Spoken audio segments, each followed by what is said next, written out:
Hello to all and welcome back to War Thunder Aviation. I'm proudest Templar, and for today's video we are not going to be doing a Which is Better. Mainly because I was just getting some videos for my Which is Better, which will be the ME262A1A versus the Gloucester Meteor Mark III, and just as I was getting some clips for the 262, I got this game. Probably the closest and most intense of my life, but definitely one you should see. So either way, I jumped down onto this F-84 and fire, but unfortunately I missed every shot. The reason for that is quite simply because it has been a long time since I've flown the ME262, and a long time since I've really played War Thunder Aviation. I mean, honestly, the last time I flew a jet, let alone the 262 on this game, at this point of recording this video, was probably like a month ago. So yeah, I was a bit rusty, so you're just gonna have to let me go on a couple of the pretty bad misses I do make here and there. Either way, another issue I was having with this a lot is, of course, it has the Mark 108 cannons, which are amazing 30mm quad 30mm cannons when it comes to evaporating everything they touch. But unfortunately they do have a tendency of being incredibly slow, like walking pace slow. And as you can see there, I just zoomed in and took out that F-84 easy enough. And then someone complains about it, which is pretty standard for a jet match. I mean, if you don't have at least 3 people getting salty to you in one game or one jet match, then it's not a proper jet match, okay? When it comes to high tier games in War Thunder, everyone will complain at you for everything. Even if you get a perfect game, people will complain about you. And that's sort of always what happens, so yeah, another reason why I don't play jet matches much, because everyone's a bit sweaty, if I do say so myself. But either way, let's just forget that for a moment and go after this Meteor, and here's where I make a second mistake with my gunnery. So I'm just lining up this Meteor, fire, and that would have killed any other aircraft, but unfortunately I'm flying a 262 and these cannon shells are incredibly slow. I mean, these shells are so slow, if the pilot was to get out of the cockpit and start throwing them at his opponents, they would probably move faster. But I pull up just in time as an F-8F comes after me, and I roll it back around, just as he's doing the same. There's no way in hell I'm going to turn with an F-8F, so I simply look back down there, see an F-8F is being chased by a 109, but more importantly, that Meteor is also chasing our 109, and I believe that's the same F-8F that just attacked me. Okay, fair enough. But either way, the Meteor is the biggest threat here, so line them up. Oh, I've got him here, and a critical strike on something. I'm not too sure what that was, but apparently it didn't do much to him, and he still seems fine. But luckily this F-8F is none the wiser, hit him, somehow doesn't kill him, but the second burst does, and that makes the second kill of the game.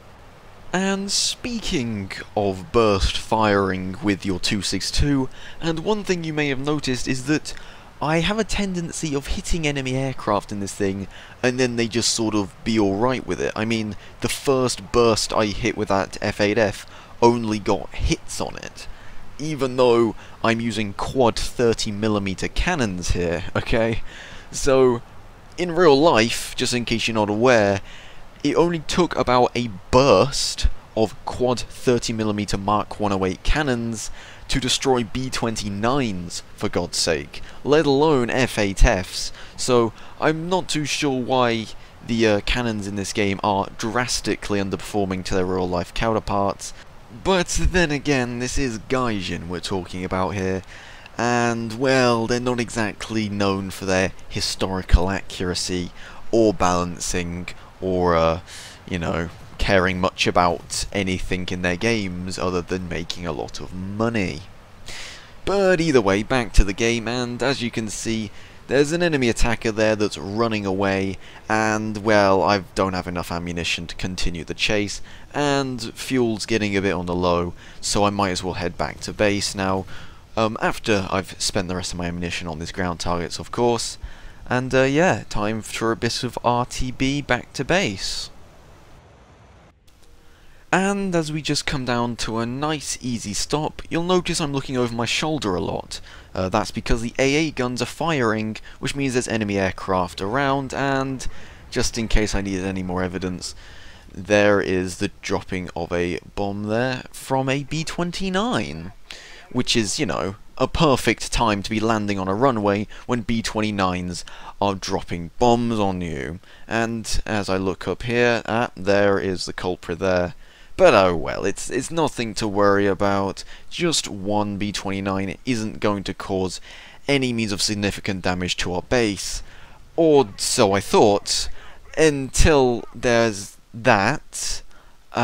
Looks to me like a nuclear bomb was just dropped on it. Turns out that the little boy has been redirected to the Battle of the Bulge, but okay.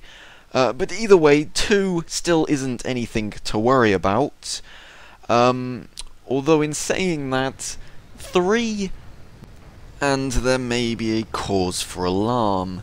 Yes, as you can see from the health of the base, I think it's probably fair to say that a firecracker at this point could probably finish it off. So, yes, I think it's fair to say that this is going to be a battle we're going to be cutting quite fine. But, as it turns out, it looks like one of the B-29s is coming back around, and I sort of doubt they actually have any bombs left, but what they probably are trying to do is bait us into climbing after them so they can shoot us down with their gunners, something I do quite a lot, to be fair. And as the intelligent interceptor I am going to fall headfirst into the trap and go straight after that B-29. Well, okay, I'm not actually going to just jump on its tail and fire. Obviously, I'm going to be a bit more careful than that. But, yeah, as you can see, velocity of cannon shells once again coming into my disadvantage there once again.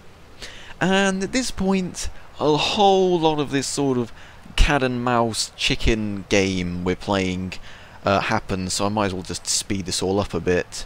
Yeah, it's basically, as you can see, it's a whole lot of me just trying to climb to get up to its altitude, and then it climbs, and then I go after it, and then it starts getting close to me, and then I start moving away, and then I go for it, and haha, and I didn't really think I did anything there to it. Once again, 30mm shells in War Thunder not really doing much. But then this is the part where, you know, it has to end. There's no way they can get away this time. I mean, I am now at the same altitude as them, climbing right next to them, within a kilometer's range now, coming in, and time to finish the job and take out this B-29 once and for all. So I line it up, and that was too low, that was too low as well, and I only just skimmed his tail. Bollocks. But at least now I'm very close to it, so now all I have to do is just line it up, open the taps, and just absolutely rinse it. So I fire, and loads of hits there, but no real damage. My wing is absolutely knackered at this point, which making it very hard to fly. But regardless, I'm still trying to go after it, and I'm just desperately trying to line it up here, and fire again. And hits, more hits, and I'm skin on ammunition. Yeah, I have no idea how that didn't kill it, to be honest with you, but once again, War Thunder. But just as I break off and start heading back to base, I notice that it turns out that B-29 wasn't alone, and it now has 2 escort fighters, one of which being a Tempest and the other a Meteor. Now fortunately the Tempest is distracted with my ally, so that means that they won't be much of a problem to me, but the Meteor, well, I'm not so lucky. And as you can probably see about now, he's closing fast. And despite the fact I'm much faster than him, unfortunately one of my engines is almost completely destroyed. I have absolutely no oil, which means my engines are just going to slowly die on me, and my fuselage is completely knackered. So with all that in mind, it's actually not too difficult for him to keep up with me, and here comes in the shots. And to be honest with you, I have no idea why he was firing at this range. I mean, why he wouldn't just close within to a more respectable range and then fire and inevitably kill me, I have no idea. But regardless, I've now just lost an engine, and there's no way in hell I'm gonna be able to fly away from him, so there's nothing else for it, and as soon as he comes in, I pull it up, spin it into a barrel roll, wrap it all the way around, and just as I do, the Horton 229 comes in and scares him off, saving the day. And can I just say, full kudos to that 229 pilot. I mean, this guy, I have no idea who he is, right?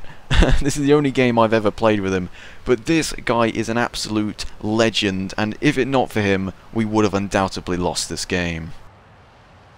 So I'm back in the air once again, prowling for enemy bombers, as by about this point in time, the enemy bombers would have landed on their airbase and would be returning to try and finish the job on our runway, and indeed, there's one of them now.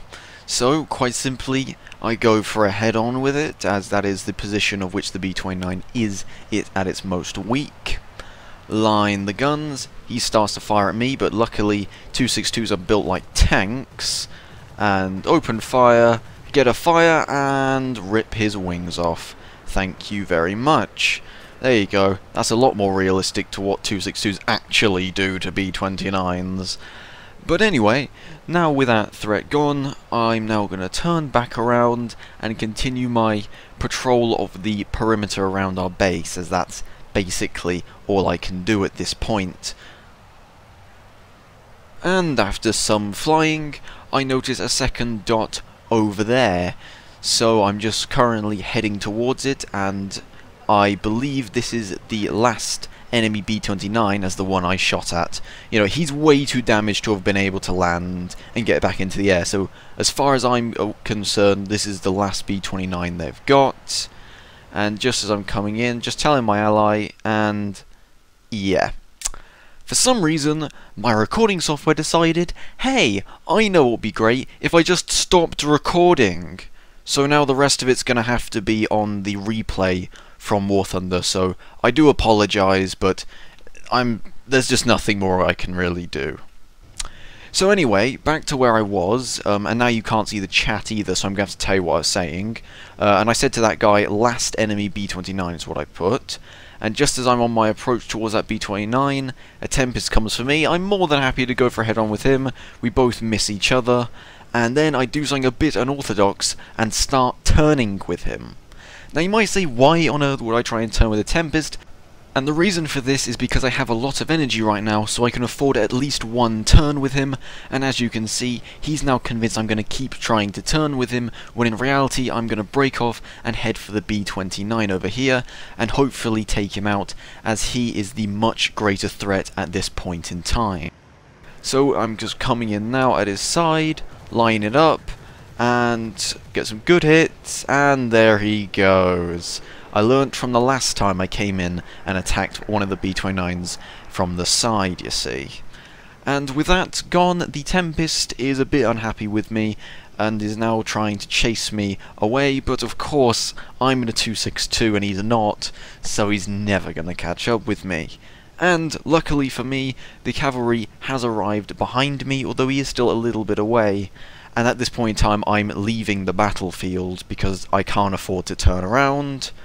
And I spawn back in, and this is where I do something quite foolish. You see, I try to break it up into the vertical, so then when he respawns I can jump on him, but annoyingly he somehow spawned ahead of me and above me, which meant that I'm now going to have to start turning with him, but luckily the cavalry arrived. It's that 229 again, and he's set him on fire.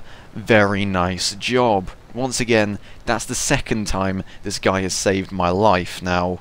Well, okay, to be fair, I don't know if that Tempest would have been able to kill me there, but either way, he guaranteed my survival there, which is more than enough for my gratitude. And also, at this point in time, you can't read the chats, but I can remember it, so allow me to just fill in. Thank you! Well done! That was me talking to him. and at this point in time I also only have 88 shots left.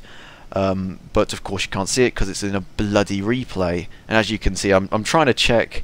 Yeah, see, for some reason, I don't know why, but the chat thing for the replay just doesn't work, because the replays on this game are made so horrifically badly. But either way, this is yet another B29. Wait a minute, that's the guy I completely peppered with 30mm. Yes, apparently he's somehow capable of landing and then taking off again, which really quite annoyed me, because there's just no way in hell that's realistic. But either way, he's heading for our base. He's now the last enemy on their team. So I hit him, I absolutely rinse him with fire, Jesus Christ, and he's still flying. Are you taking the piss? And with that, I'm out of ammo as well, worse still. So now all there is to stop him is that 229. He is the last man on our team that can deal with him, because he's the only other guy on our team. But fortunately, he could do just that. And with that, ladies and gentlemen, we won the game.